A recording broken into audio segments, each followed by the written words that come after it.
The guards dragged Dowen through the long gray corridor. His wrists were bound with metal cuffs that burned against his skin.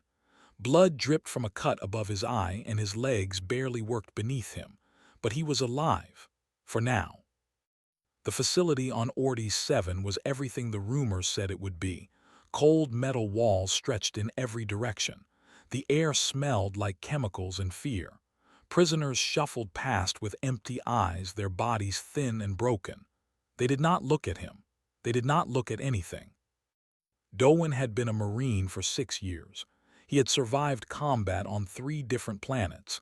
He had watched friends die and kept fighting, but nothing had prepared him for the silence of this place.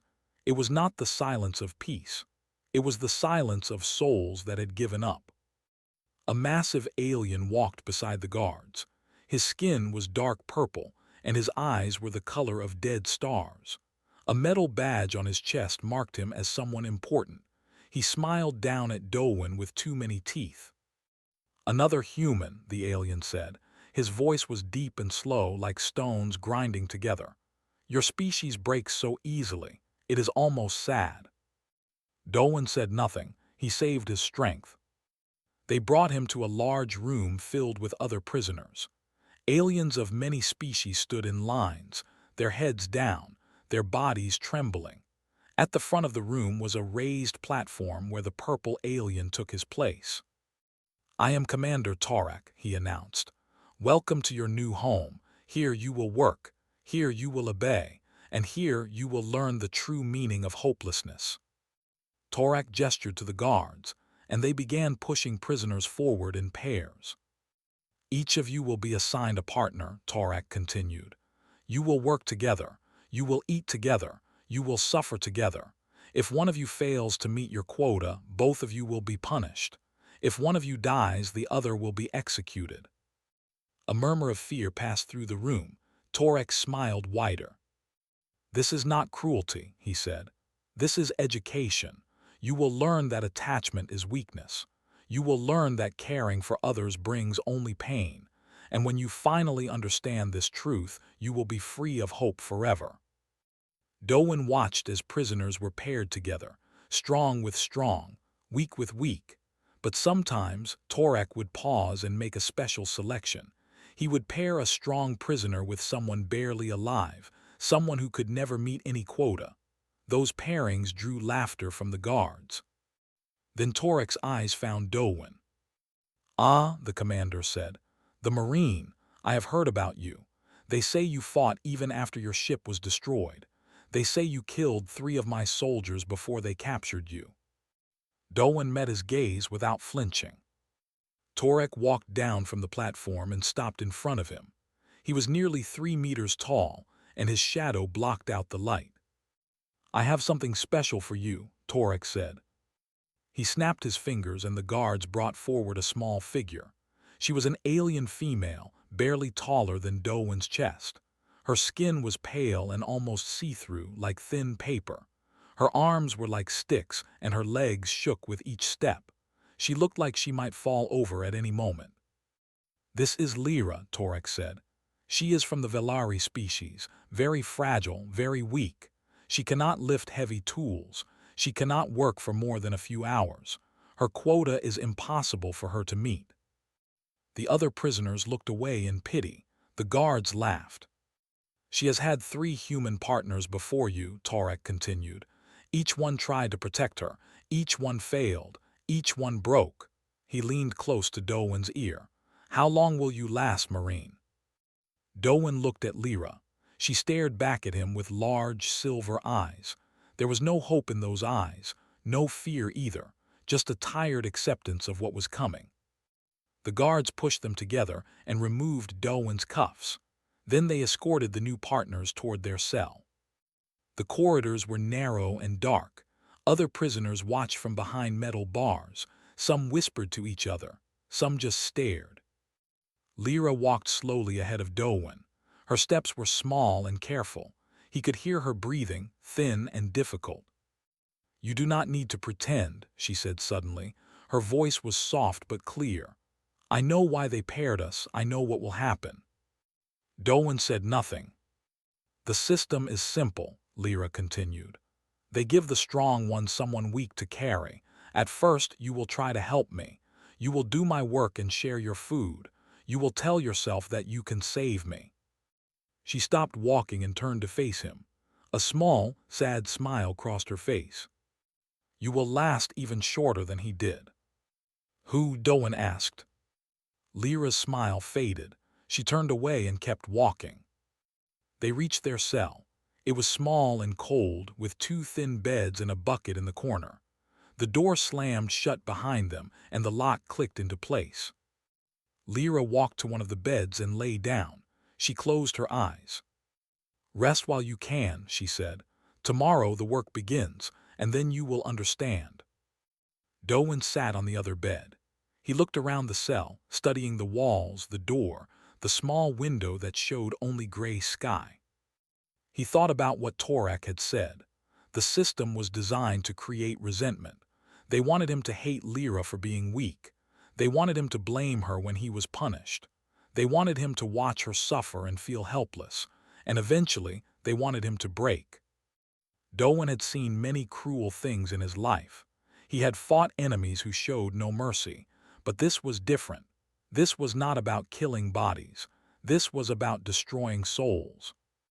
He looked at Lyra's small form on the bed. Her breathing had slowed. She was already asleep or pretending to be. 3 humans had come before him. 3 humans had tried to protect her. 3 humans had failed. Doan lay back on his bed and stared at the ceiling. You are wrong about one thing, he whispered to himself. I am not like the others. He did not know if he could escape this place. He did not know if he could save Lyra or himself, but he knew one thing with absolute certainty. He would not play their game. He would not let them break him. Outside the cell, the lights dimmed as night fell over the facility. Somewhere in the distance, a prisoner screamed. Then silence returned, heavy and complete. Doan closed his eyes. Tomorrow would come, and when it did, he would show them what a human was truly made of. The alarm rang at dawn. It was a terrible sound, sharp and endless, designed to shock prisoners from sleep. Doan was on his feet before his eyes fully opened. 6 years as a Marine had trained him well. Lyra rose more slowly. She sat up on her bed, her thin body shaking. In the gray morning light, she looked even weaker than before. Doan could see her bones through her pale skin. Guards came and opened the cell door. They pushed the prisoners into the corridor and marched them toward the mines. The Korite mines were deep beneath the surface of Ordes 7. The tunnels were dark and hot, filled with strange dust that made breathing difficult. The crystals they harvested glowed with a soft blue light, and the guards said they were radioactive. Prolonged exposure would kill you slowly, but that did not matter to the Keth Dominion. Prisoners were easy to replace. Each pair was given tools and assigned a section of tunnel. The quota was painted on the wall in red numbers. 50 kilograms of Korite per pair per day. If you met the quota, you received food. If you failed, you received punishment. Doan looked at the heavy mining tools. Then he looked at Lyra. Her hands were small and thin. Her arms had no muscle. She could barely lift the lightest pick. I will do what I can, she said quietly. There was no hope in her voice, just resignation. No, Doan said, you will rest. I will do both shares. Lyra stared at him. You cannot. The quota is too high. You will exhaust yourself in days. Let me worry about that. He took both picks and began to work. The Korite crystals were buried deep in the rock. Each swing of the pick sent pain through Doan's shoulders. The dust filled his lungs and made his eyes burn. Sweat poured down his face and back. He worked without stopping. When his arms grew tired, he kept swinging. When his muscles screamed for rest, he ignored them. Hour after hour, he dug into the rock and pulled out the glowing crystals. Lyra watched him from the shadows. At first, she said nothing. Then, as the hours passed, she began to look worried. You are hurting yourself, she said. I am fine. You are not fine.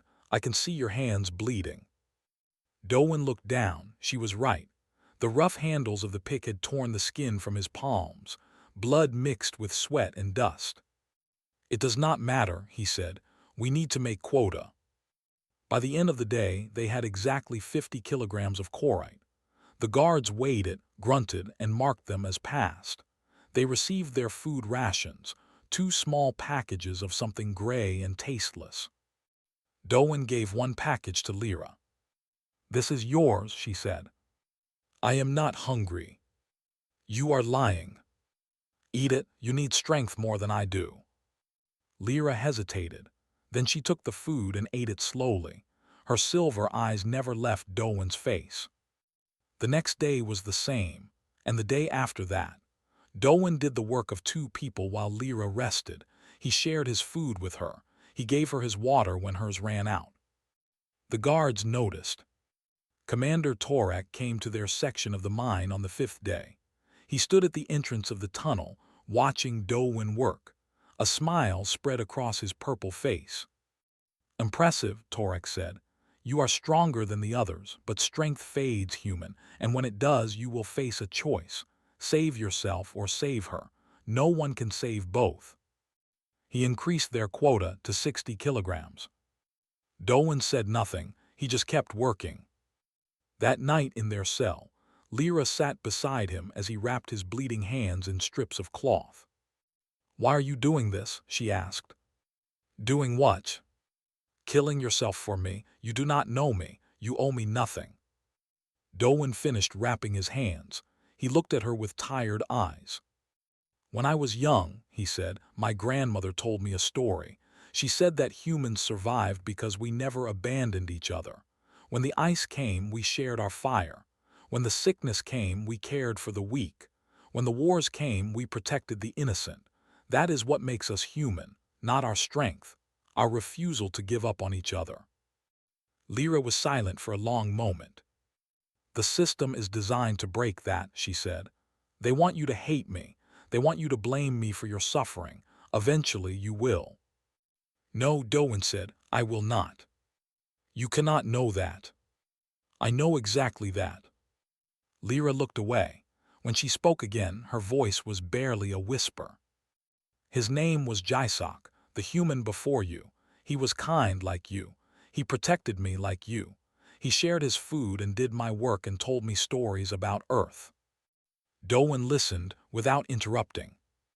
"He lasted 4 months, Lyra continued. "Every day he grew weaker.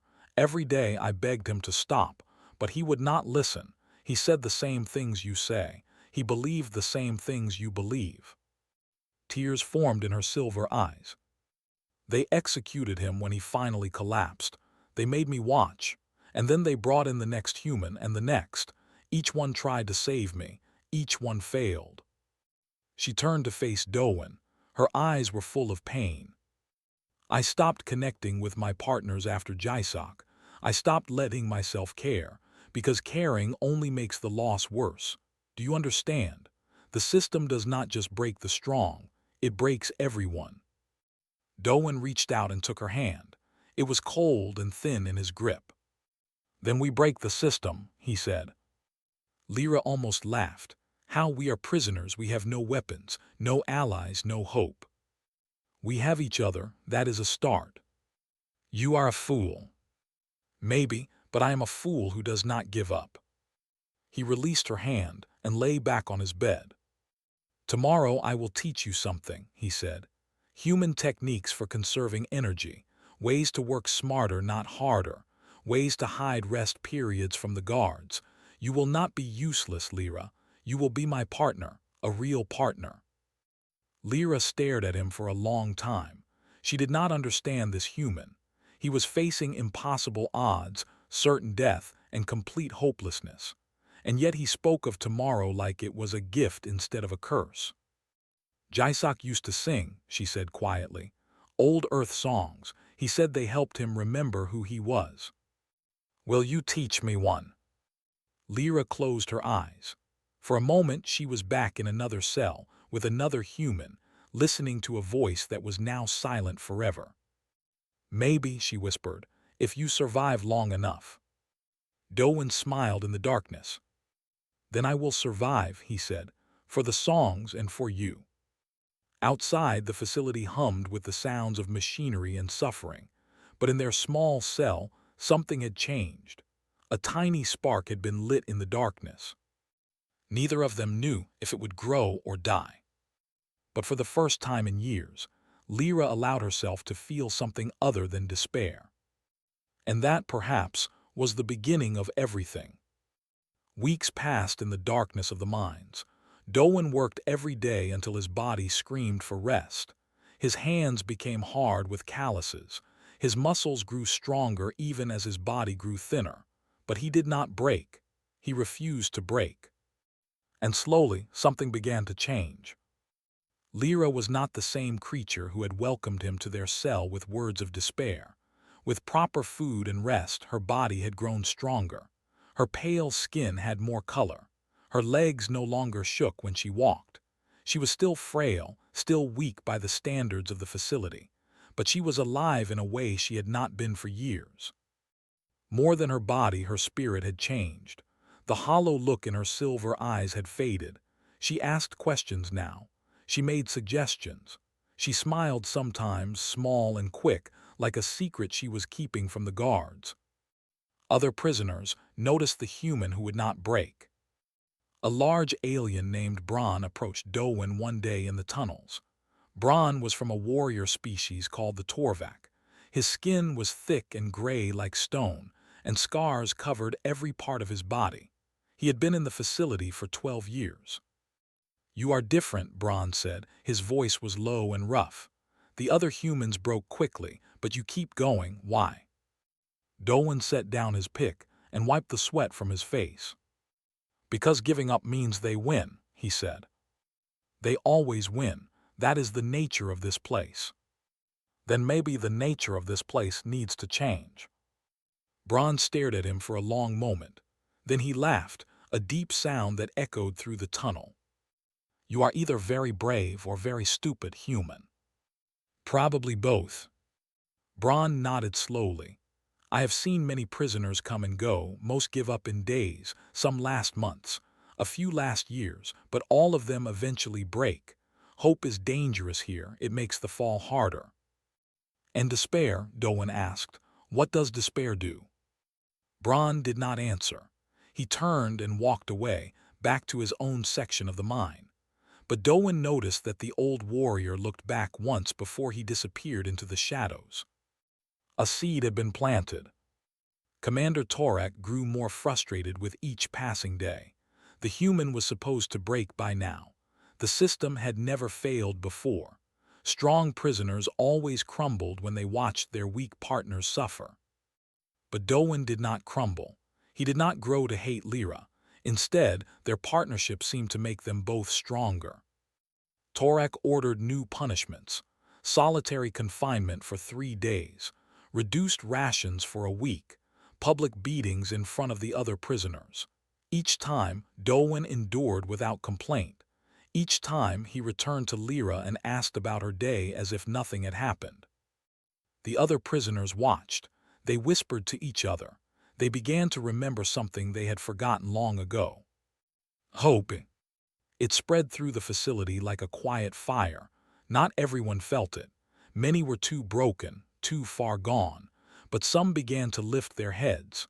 Some began to look at each other with something other than fear. And Lyra was watching everything. She had learned to use her small size as an advantage. The guards ignored her because she seemed harmless. She could move through spaces too small for others. She could listen to conversations without being noticed. And she had been in the facility longer than almost anyone. One night she came to Dowen with a secret. "I found something," she whispered. "In Sector 7 of the mines, there is an old maintenance tunnel behind one of the walls. I think it leads outside." Dowen sat up on his bed. "Are you certain?" "No, I could only see a small part, but the air was different there. Fresher, colder, like outside air." "Why did you not tell me before?" Lyra looked down at her hands. "Because I was afraid. Hope destroyed Jaisak. Hope destroyed the others. I thought if I told you, it would destroy you too. Doan moved to sit beside her. He took her hands in his. Listen to me, he said. Hope did not destroy them. The facility destroyed them. There is a difference. Hope is not a weakness. It is a weapon, the most powerful weapon we have. Lyra's silver eyes met his. You truly believe that? I know it. My people have faced extinction many times. Ice ages, plagues, wars that killed millions. Every time we survived because someone refused to give up. Someone kept hopping when everyone else said it was impossible. He squeezed her hands gently. You and I are going to escape this place, and we are going to take as many others with us as we can. Lyra was silent for a long moment, then she nodded slowly. There is someone you need to meet, she said. The next night, Lyra led Doan through the lower tunnels of the facility. They moved carefully, avoiding guard patrols, hiding in shadows. Finally, they reached a section of the mines that had been abandoned long ago. A figure stepped out of the darkness. She was human, a woman with short black hair and hard eyes. Her face was thin and scarred, and her hands were wrapped in dirty bandages. She looked at Doan like she was measuring him for a coffin. So you are the one who will not break, she said. And you are. My name is Hana. I have been surviving in these tunnels for 8 months. The guards think I am dead. I prefer it that way. Doan studied her. How did you survive? I found places they do not check. I steal food when I can. I wait. Wait for what? Hana's eyes flashed with something fierce. For someone stupid enough to try something. Someone who might actually have a chance. She stepped closer to him. Lyra told me about you. She said you are different from the other humans. She said you do not break. Her voice grew harder. I knew a human like that once. His name was Jaisak. He was kind and brave and stupid, and now he is dead. Doan did not look away. I know about Jaisak, Lyra told me. Then you know what happens to kind and brave and stupid humans in this place. Yes, they change things. Hana stared at him. For a moment her hard expression cracked. Doan saw something beneath it. Pain, grief, a fury that had been burning for months. Jaisak was my friend, she said. We were captured together. They separated us when we arrived.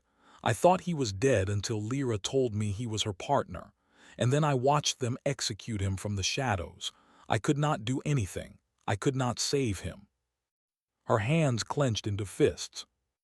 I have been waiting 8 months for a chance to burn this place to the ground. If you are serious about escaping, I will help you. But if you are just another fool who will get everyone killed, tell me now and I will disappear. Doan looked at Lyra, then he looked back at Hana. I am absolutely serious, he said, and I have a plan. He told them about the prisoners who were beginning to wake up, about Braun and the others who still had fight left in them, about the maintenance tunnel Lyra had found, about the guard rotations he had memorized. When he finished, Hana was quiet for a long time.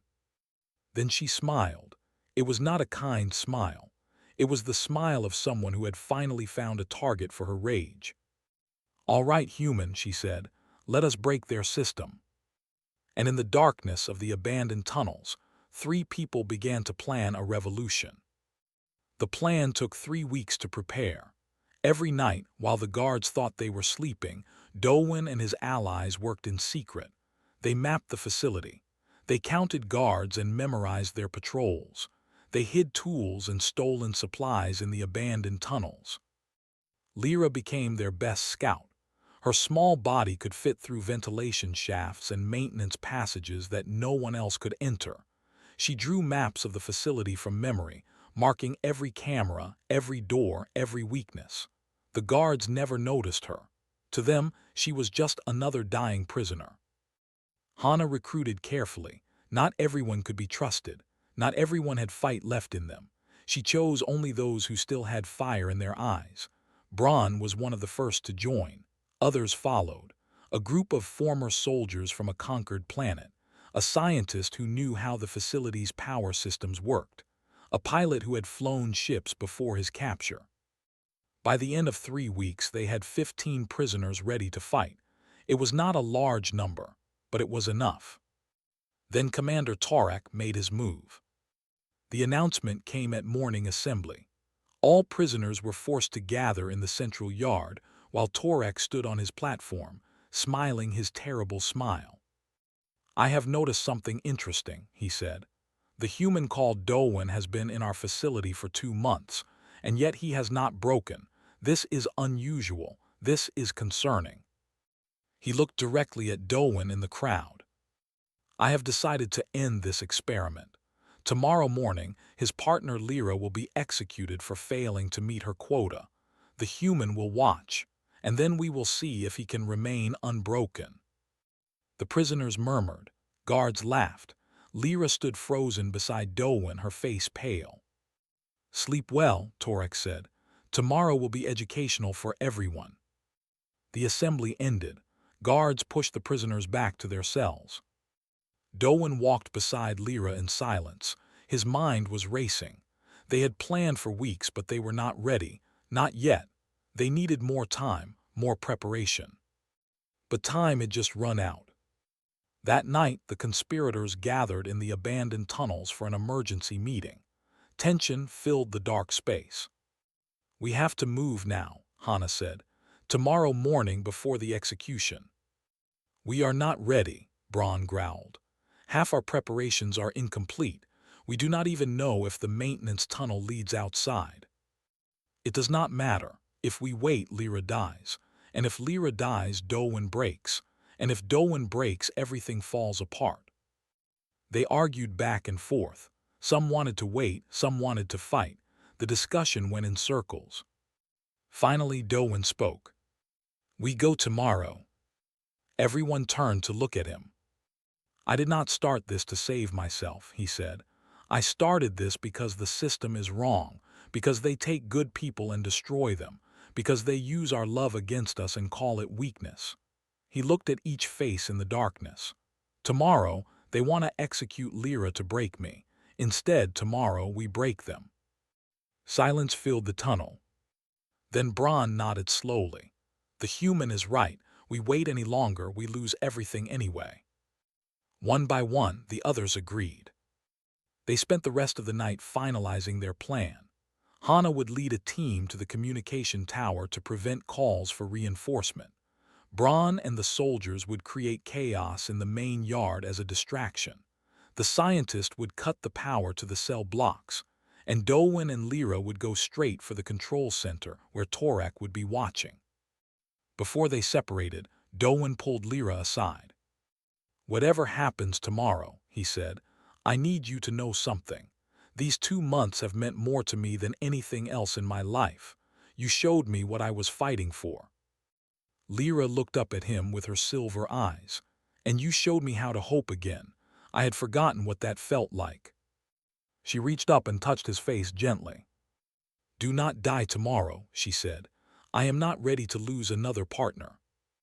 "I will not die," Dolwyn promised. "We will both walk out of this place alive." Dawn came too quickly. The guards gathered all prisoners in the central yard. Torak stood on his platform with Lyra beside him, her hands bound. Guards surrounded her with weapons drawn. "Today you will learn an important lesson," Torak announced. "The lesson of inevitable loss, the lesson of broken hope." He raised his hand, ready to give the execution order. That was when the lights went out. Every light in the facility died at once. The yard plunged into darkness. For a moment, there was only confusion and shouting. Then the prisoners attacked. Braun led the charge with a roar that shook the walls. The former soldiers followed behind him, armed with mining tools and sharpened metal. They crashed into the guards before anyone could react. In the darkness and chaos, Hana's team reached the communication tower. They fought their way inside and destroyed the equipment with stolen explosives. No reinforcements would come. Dolwyn ran through the fighting toward the platform. Guards tried to stop him. He broke them with his bare hands. Months of rage and hope and determination exploded out of him with every blow. He reached the platform as emergency lights flickered on. Torak was still there, holding Lyra by the throat. His eyes burned with fury. "You," Torak snarled, "you did this. You ruined everything." "Let her go," Dowen said. Torak laughed. "You think you have won. You are one human against the entire Keth Dominion. I will kill your partner. I will kill your friends. I will kill everyone you have ever cared about." He began to squeeze Lyra's throat. She gasped for air, her hands clawing weakly at his grip. Dowen charged. Torak was bigger, stronger, trained for combat. He threw Dowen aside like he weighed nothing. Dowen hit the ground hard, pain exploding through his body.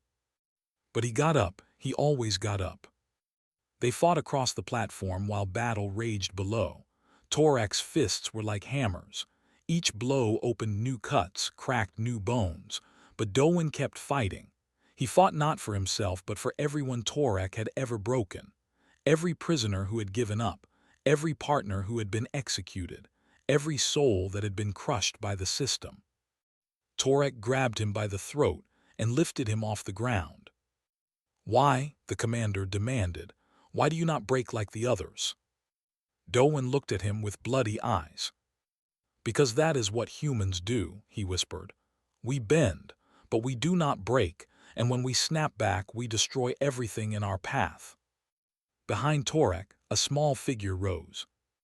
Lyra had crawled across the platform during the fight. Her hands still bound, she had picked up a shard of broken crystal from the ground. Now she drove it deep into Torak's eye.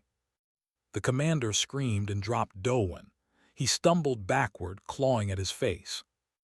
Lyra stood over him, blood on her hands, fire in her silver eyes. "You wanted to break him by breaking me," she said. "You failed." Dowen rose beside her. Together, they pushed the screaming commander off the platform. He fell into the chaos below, where prisoners who had spent years under his cruelty were waiting.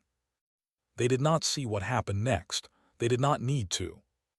The uprising had begun, and for the first time in history, the facility on Ordes 7 belonged to its prisoners. The battle lasted for 6 hours. It was not clean or easy. Many prisoners fell. Braun took a blade to his chest, protecting a group of weaker prisoners. The scientist died holding the door to the power station. Others, whose names Dowen never learned, gave their lives so that their friends could keep fighting. But the guards were not prepared for organized resistance. They were trained to manage broken slaves, not to fight an army of the furious and the desperate. One by one, their positions fell. One by one, their numbers shrank. By midday, the facility belonged to the prisoners. Dowen could barely stand when the fighting finally stopped. His body was a map of wounds. Cuts and bruises covered every part of him. At least 3 of his ribs were broken. Blood filled his mouth with every breath. But they had won. Lyra found him sitting against a wall in the control center. She was wounded too, her pale skin marked with burns and cuts, but she was alive. They were both alive. She sat down beside him without speaking. For a long moment, they just breathed together, letting the reality of their victory sink in. "We did it," Lyra finally said. Her voice was quiet with wonder. "We did it," Dowen agreed. Hana appeared in the doorway. Her face was covered in soot and blood, but her eyes were blazing with fierce joy. "The transport ships are secured," she reported. 7 of them in the landing bay, enough to carry everyone who survived. "How many made it?" Hana's expression flickered with pain. "Maybe 200, out of 1,000. 200, so many lost, but so many saved." "Can the ships fly?" Dowen asked. "The pilot says yes. They have enough fuel to reach the outer systems. From there, we can find neutral space or make contact with human territories." Dowen nodded slowly. He tried to stand and nearly fell. Lyra caught him, her thin arms surprisingly strong. "You need medical attention," she said.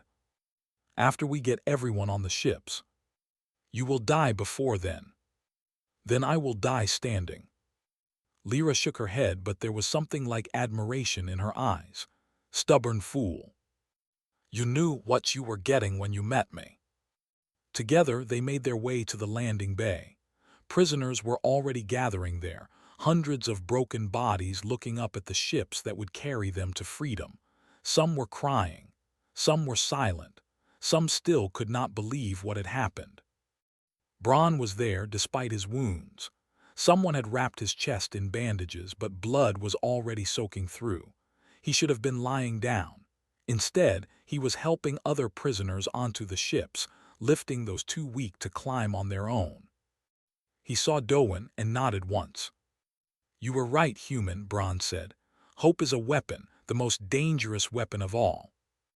Will you make it? Dowen asked, looking at his wounds. Bronn laughed, then winced in pain. I have survived worse, probably. Ask me again tomorrow. The loading took another hour. Every survivor was found and brought to the ships. The wounded were carried. The dead were left behind with respect and regret. There was no time for proper burials. That would come later if they survived. Finally, Hannah approached Dowen with a small device in her hand. The communication systems are still working, she said. Before we leave, I thought we should send a message. Dowen took the device. He looked at it for a long moment. What do we say? He asked. Whatever we want, the whole system will hear it. The Keth Dominion, any human ships in range, everyone. Dowen thought about everything that had happened. The capture, the pairing, the endless days in the mines, Torak's cruelty, Lyra's despair, the slow building of hope in the darkness. He activated the device. This is Liberation 1, he said. His voice was hoarse but steady. The facility on Ordes 7 has fallen. The prisoners are free. Commander Torak is dead. He paused, choosing his next words carefully. To the Keth Dominion, your system was designed to break hope. You paired the strong with the weak to create hatred. You tortured us to teach us that caring was a mistake. You thought you understood our weakness. His voice grew stronger. You were wrong. You did not pair me with weakness. You paired me with strength I did not know I had. You taught me that caring is not a weakness but a weapon, and now your facility is burning. He looked at Lyra beside him. She was watching him with her silver eyes full of tears. To Earth, we are coming home, 200 survivors of the impossible. We have been through hell, but we did not break, and we are bringing friends. He switched off the device. The landing bay was silent. Everyone had heard his words. Some were weeping openly now. Others stood taller than they had in years. Let us go home, Dowen said. The ships lifted off from Ordes 7 one by one. As they rose into the gray sky, the survivors looked back at the facility below. Smoke poured from broken buildings. Fires burned in the yards and tunnels. The place that had been their prison was dying. Lyra stood beside Dowen at a viewing window. She had not left his side since the fighting ended. What happens now? She asked. We reach neutral space. We contact human territories. We find safety. And then... Dowen was quiet for a moment. He watched the stars appear as the ships broke through the atmosphere. There are other facilities, he said. Other prisoners. Other systems designed to break people. Lyra nodded slowly. She had expected that answer. You will go back, she said. It was not a question. Someone has to. Now that we know it is possible, we cannot pretend it is not. It will be dangerous. You might not survive. I know. Lyra looked at him for a long time. Then she reached out and took his hand. Then I will go with you.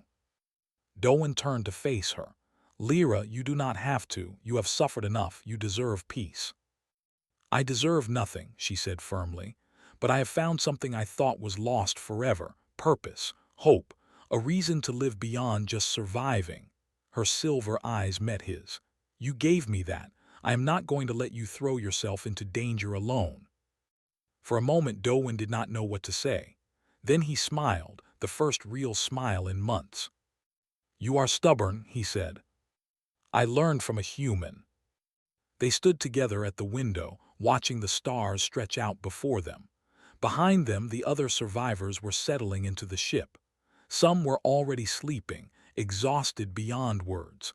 Others were talking quietly, making plans, dreaming of the future.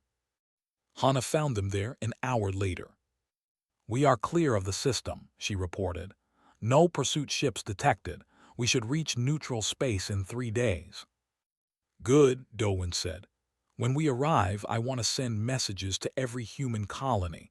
Tell them what happened here. Tell them what is possible." Hannah nodded. There was a new light in her hard eyes, something that had not been there before. "There is something else," she said. She hesitated, then continued. "After we reach safety, I want to come back with you to the other facilities. Jaisak would have wanted that." Dowen looked at her, then he looked at Lyra, then he looked out at the stars. "We started with one stubborn human who would not break," he said. "Now we have 3, and 200 who know it is possible."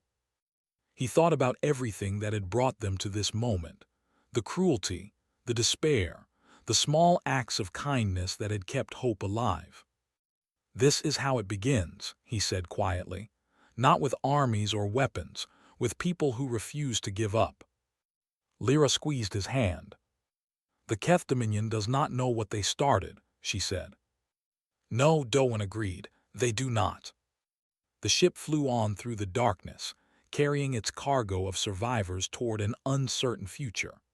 Behind them, the burning facility grew smaller and smaller until it disappeared entirely. But the fire they had started would not be so easily extinguished. It would spread. It would grow. It would find others who had been told they were broken and show them that they were wrong. And somewhere in the universe, the Keth Dominion was about to learn a terrible truth about humans. They did not break. They bent, they endured, they suffered. And then they came back for everyone.